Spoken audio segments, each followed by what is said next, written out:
President-elect Mike Pence last night in New York City, where he was booed on the way into the play Hamilton and lectured from the stage on his way out, was both outrageous and embarrassing.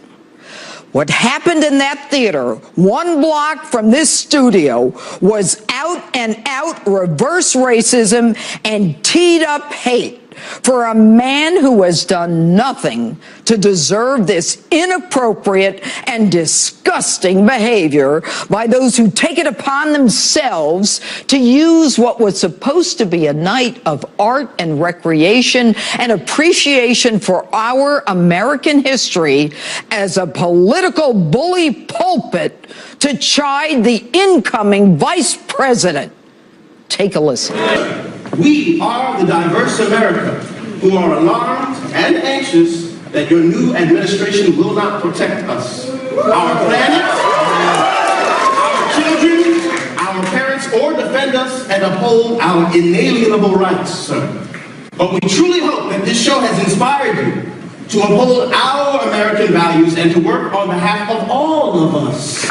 This wonderful American story told by a diverse group of men and women of different colors, creeds, and orientations. You're kidding, right? You're alarmed the vice president is not going to protect us, our children, our parents, our planet, our values. Who's left? Al-Qaeda? Of course he's going to protect us, our parents, our children, our planet, and defend us. Why didn't you ask Hillary Clinton, part of the disastrous Obama administration that put so many Americans at risk when they were in charge? Why didn't you ask her that when she attended Hamilton? No, you let her enjoy the show. Or Bernie Sanders. You even gave him a standing ovation. The vice president, our vice president-elect, from a family of veterans whose son is in the military, himself someone elected to serve in the House of Representatives for 12 years, elected the governor of a state, and now the vice president-elect of the United States. One, I might add, without a hint of scandal. This man is well aware of his obligation, and he deserves nothing but our respect and acceptance, especially when he chooses to come to your play about American history for his first real moment of relaxation with his family after a grueling campaign where he fought not only the Democrats, but the media, the pollsters, the talking geniuses, the establishment, the White House, and even Jay-Z. You had your week to cry your eyes out and have your temper tantrums. You holier-than-thou liberals in this country have to start looking in the mirror. Last night violates everything you say that you stand for. That big tent, the inclusive, broad-minded acceptance of everyone, even people who don't look or act like you. What happened to your old love trumps hate line?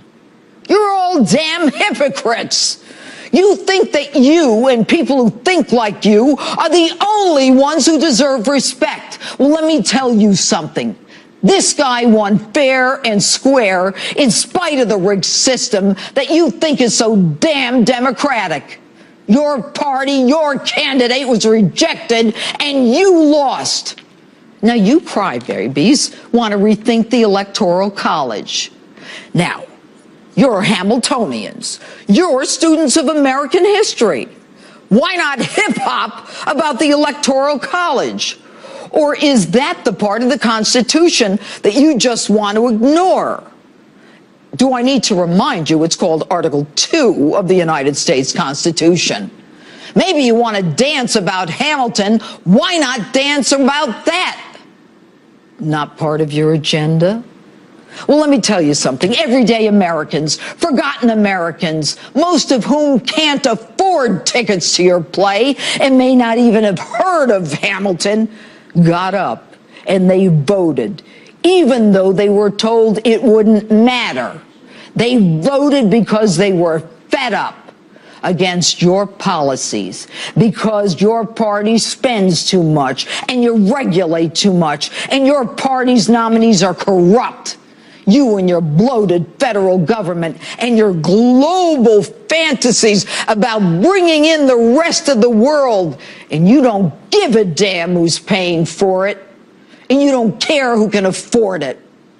The middle class and the low-income classes have had just about enough. And they didn't just reject your presidential candidate, they rejected your Senate, your House, and your governorships. Get used to it. And I've got news for you. Don't lecture this man. You may know a little about hip-hop and dancing around a stage.